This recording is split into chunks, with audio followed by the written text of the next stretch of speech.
Welcome back to the channel, everyone. Bit of an update on the Turbo 3RZ here. Almost done engine side. A few more things to go and we're actually pretty much there. We can start looking at everything else to go on the vehicle. But to update you here, we have our 6-boost manifold mounted down the bottom there. We've got our GT3076 mounted on top there.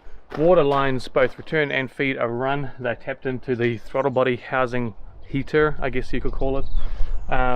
We've got our oil feed run from the back of our oil filter. We've got our oil drain run down to our sump with a new hole built in and bung welded in. Intake side, the manifold is mounted. We have upgraded our injectors, 790cc injectors. We've got a new fitting on the end of the fuel rail here that allows me to run my FPR 800, so Turbo Smart fuel pressure regulator, with that gauge in the front so I can actually see what I'm doing. That's then mounted back into the return line. So engine side, practically everything's done. We can now start focusing more. Oh, actually no, we are missing our wastegate. That's the job for today, is to mount that wastegate. But otherwise everything is practically sort of good to go. Engine side, a few more little things like intakes, but that's pretty much cruising. Interior, we're going to have to strip everything here. I have gauges to wire in. My dash lights and cluster lights are going, so new lights in there.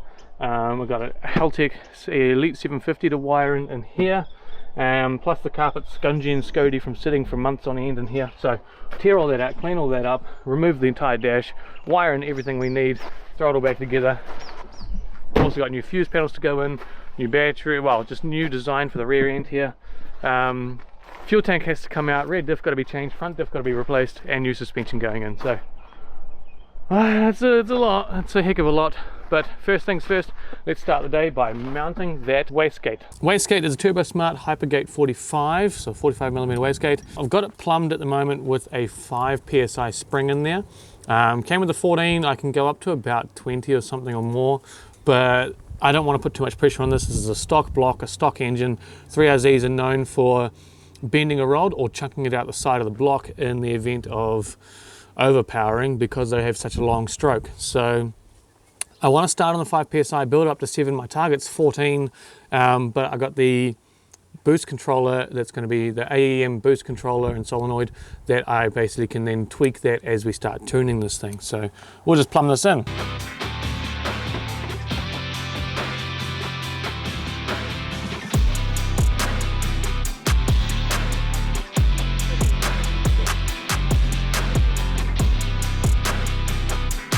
Pretty much we can rotate it however we like, but not knowing where things are going to go just yet, we'll just sort of hang it there, because this is all going to have to go to an engineer shop after all this to be able to get the downpipe plumbed up and custom built, because of course you can't buy them for these, they don't exist.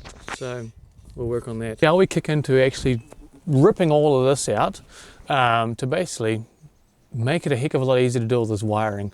At the same time, I may go through and sound deaden the door panels or the floor. The floor's kind of got some stuff in it already, but I definitely need to sound deaden the back end there.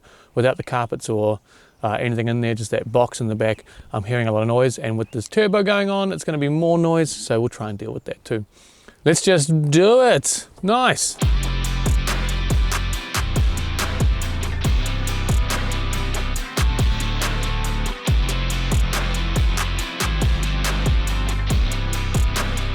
So that smelt bad and was a mess. Unfortunately, my sunroof has been leaking for the last, since it's been parked up, which is like 2 or 3 months now. And so roof lining's wet, the whole floor is wet, everything behind the dash is wet, everything's a little wet. But it's slowly drying out, it's getting there. So we'll pull the carpets out, I'll water blast them, hang them up, get them dry and a bit cleaner than they are now. But the dash and pretty much everything is apart.